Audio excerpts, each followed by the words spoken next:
decirles de que gracias a Dios hemos tenido lo que es una, por decirlo así, una raspada de la carretera hacia lo que es la zona de la lodosa, que todavía pues no ha llegado a la mega lodosa lo que es el patrol. Y pues agradecerle a las personas que nos cooperaron con lo que es la reparación de esa carretera, ¿verdad?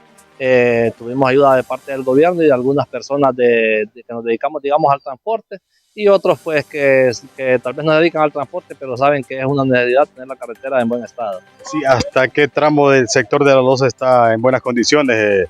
Esta carretera que ustedes son los testigos, ¿verdad? Porque la transitan a diario, acarrean el comercio para poder pues llevar pues todos los productos a estas zonas. La carretera pues así, no es que la tenemos como se dice en óptimas condiciones, pero relativamente a como estaba y a como se ha puesto en otras veces, creo que la tenemos, podemos decirlo en un 70% de lo que debería de estar, va buena, hasta lo que es la zona de ahorita Palo Bonito. Palo Bonito, el Palo Bonito, muy famoso, por cierto. Esperamos que también, antes de que llegue la temporada, también le den mantenimiento. Pues eso a veces de repente también creo que deberíamos de poner el esfuerzo las comunidades, ¿verdad? En cuanto a limpiezas de carreteras, que son las cosas que nos afectan en cuanto a las cunetas. Los patronatos de repente a veces tomar iniciativa, ¿verdad? Las personas, las autoridades, la gente que a veces quiere ver pues la comunidad bien. Buscar a reparar lo que son las cunetas. Yo sé que muchos dicen, no, es el deber del Estado, pues sí, pero al Estado, como se dice, y me disculpan la palabra, le sopletea si usted está bien o está mal. Entonces a quien le afecta un bache, un zanjo o una carretera sucia, hasta por un maleante, podríamos decir, es a nosotros mismos como vecinos de la misma comunidad. ¿Y las terciarias cómo están? Las terciarias, podríamos decir los ramales, ¿verdad? Para que se entienda mejor por algunas personas.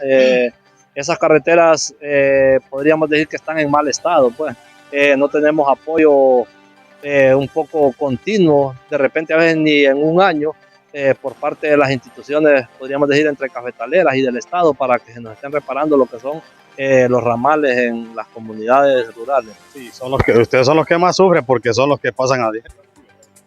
Claro, o sea, y nosotros nos salimos a veces de la calle principal y a veces tenemos, digamos, nosotros que nos dedicamos al transporte rural, a veces tenemos personas, pasajeros que llevan material o insumos, puede ser fertilizantes, cemento, cosas así, a sus casas, y la casa no está en la calle principal, en la carretera principal o en la troncal, como se dice, sino que está a meterse a los ramales, y a veces son carreteras pues que ya Dios nos guarda, ¿verdad? Para que podamos salir bien de esos viajes.